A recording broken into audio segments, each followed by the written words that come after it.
Hi, I'm Nicole. And Rebecca. From conquerbooks.com. And today we're reading Daughter from the Dark by Marina and Sergey Dyachenko, a story about a young girl with a musical quest and a monstrous teddy bear.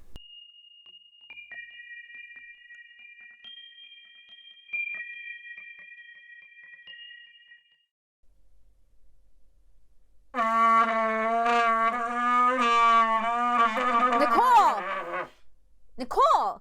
Stop! Stop doing whatever you're doing!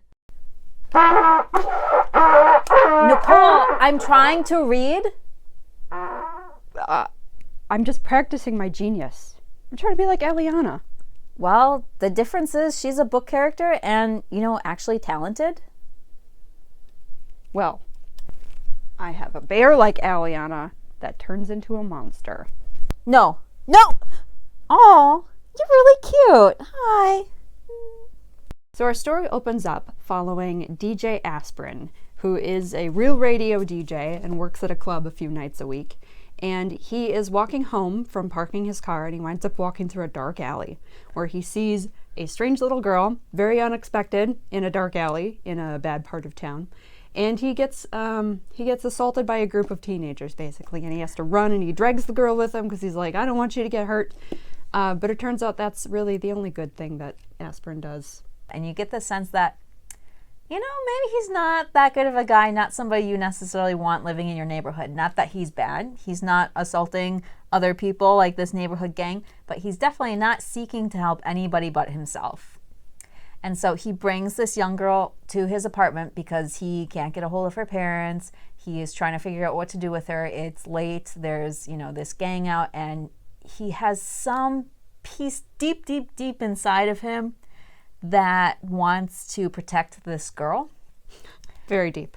Very deep, very buried, and very reluctant. But once he brings her in his apartment complex, suddenly he is locked into something that he had no idea what he was getting himself into. She is all by herself with just a teddy bear, and he quickly finds out that there's something a little bit off about her. And it's not until the next day he lets her sleep on the couch that he really understands what is going on. And when he tries to turn her over to the authorities, he realizes he's stuck with her and her teddy bear. She refuses to leave. She makes threats. I'm going to tell them you kidnapped me, and I did sleep at your house after all.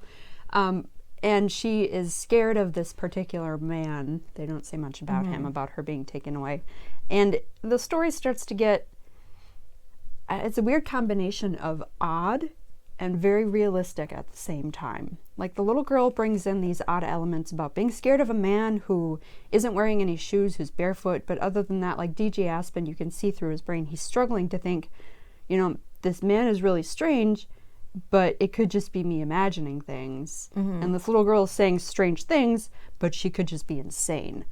And is she planting seeds of doubt in my mind about her past and how essential it is that she stay and not be returned to whoever DJ Aspirin kind of imagines maybe she has a family, and he can't really decide if she's actually somebody in need or if she is using him or if she's some sort of con artist.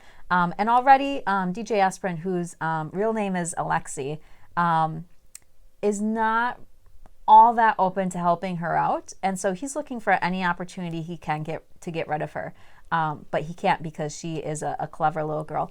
I was a little bit surprised in trying to figure out her age. So the cover shows, a woman. I thought that was strange that they had a woman on the cover. Yeah, who's clearly like not a kid. And then in the book, I was trying to figure out, is she a little 6-year-old with a teddy bear? But then some things made her seem older, and we finally discover she's about 11 years old, but her mental capacity is much higher. And her name is Aliana. Yeah. And Aliana is sharing small details. We don't find a lot about what she's doing. And as a reader, you too are in doubt trying to figure out if Aliana is some kind of con artist or if she actually does have a quest. So she says that she has to learn how to play this piece, this 100+ minutes long piece on a violin. And if only she could do that, then she could leave DJ Aspirin's apartment and complete her quest. And through all of it, we find that she is looking to rectify something for a family member of hers, and she comes from a place not Earth. And it's a little bit mysterious too. As a reader, you're trying to evaluate, well, is she an alien? Is she from another dimension? Is she an angel? Is she a demon? And your mind kind of gets to work trying to categorize her, and it's very difficult to do, which makes it kind of fun, but also kind of enraging, because you're trying to figure out what is going on. So you get a taste of what DJ Aspirin is going through. And that plot summary really carries the book through to the end. Most of it is about their adventures together and how Eliana's teddy bear is trying to protect her. And that's one of the main reasons why DJ Aspirin can't just kick her out of his apartment. Anytime she's under threat, the teddy bear, you just get the sense that like there's a impending doom, and we never see the bear in action, but bad things happen, like bad actual things. But are they actual? DJ Aspirin tries to like work this out. He's thinking through, is he imagining these things? Is she controlling his mind so much that he's imagining that this bear is doing things? Because he doesn't actually see the bear in action. He sees the aftermath. And everybody is trying to give him advice, and he's not quite sure what to do. So it's kind of a mental thriller, because you two are trying to weigh out and evaluate what's going on. Yeah, I don't think there was a whole lot that went on plot-wise, like physical action. Like he doesn't really like go on an adventure or need to complete some tasks. Like he's really just doing his daily thing, making breakfast and going to work. But this whole time you've got these snippets in his head where he's just trying to figure out what's real and what's not. Mm-hmm. And I really, because he's the protector of this little girl who's obviously something special, I really wanted to think that he was a righteous character and he was eventually going to come around. And he does in some ways and not in others. He's not likable, which was really, it was difficult to accept as a reader, because you're like, okay, well, maybe Eliana's bad because she's, kind of a little snot. She's conniving. Yeah. But sometimes Aspirin's bad, and it's hard to figure out who's on the right path here.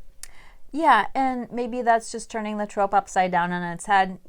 People in a fantasy book who are supposed to be helping the character who's on his or her quest are supposed to be, good. But DJ Aspirin has kind of been roped into this unwillingly, and he does not want her to complete her quest. He just wants her to be out of his life so that he can continue living as a single person, doing whatever he wants to be doing.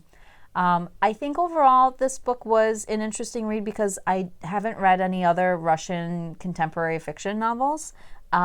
Pretty much what I've read is Tolstoy at school a long time ago. And so I felt like I got some snippets of cultural pieces of information, but at the same time it was hard for me to evaluate like what the authors put in about this Russian environment that they just kind of made up. And so I think that it's always fun reading a book by authors who are from another culture than you. I did wish the pacing of the book picked up, especially in the second half. And as a reader, I still have a couple of unresolved questions about what happened. But they could have cut a lot out of it. It could have been a much shorter book with the same impact. Yeah, if you read Vita Nostra, there's not as much going on in this book. I would have to gauge Vita Nostra being the better read if you've got to choose between the two. And it's a great look at what makes a person, and Rebecca had commented a lot about some of the violence that goes on in this book. It's very hard on the edges, very harsh in some ways. But I think that they use that to kind of try and anchor the reader in what reality really is. Well, you've got this little girl who's scared of reality because she's never experienced it before. And I wouldn't let the violence be something that makes you, not pick up the book. We've read books that are a lot more violent. And it just was some situational instances that just made you kind of do a double take and really think about it, which I think can be healthy too. We read and watch so much about violence. There were some instances in here that that make you actually think about it instead of just consuming it mindlessly and taking those violent encounters, at face value. Yeah. So if you're looking for a book that makes you think a little bit, something a little bit different, I think that this is a good book for you to pick up. If you're looking for something that's a little bit more mainstream urban fantasy, this probably isn't quite going to hit the notch for you. So if this is your first Conquer Books video, we suggest you check out our other videos. We read a lot of fantasy, science fiction, horror, speculative fiction, anything that's a little bit different, a little bit weird in the fiction genres. Definitely do subscribe so you get updates, and we always review new novels, so you'll find out what's coming out that month. We're also on Facebook, Instagram. Our website is conquerbooks.com, which has author interviews and profiles, discussion points of what's happening in the book world, and more. Our next book for March, which comes out March 24th, is The City We Became by N.K. Jemisin, which Nicole was a really big fan of the Broken Earth series, right? Yep, she did that. It's a trilogy about geological magic, I suppose, but it was highly regarded. It was very good. And this new book coming out is called The City We Became, and it's about New York City has 6 souls. Every city has a soul. New York City has 6 souls, but there's an ancient evil bent on destroying the city. And the information we have on the book is really just that. The synopsis is pretty short, but it's got some great blurbs, and she's an awesome author, so I don't think that we can go wrong with this book. Yeah, so read along with us. Check back in March for a discussion on that, and we'll have some other videos coming soon too about more books coming out this spring. Bye.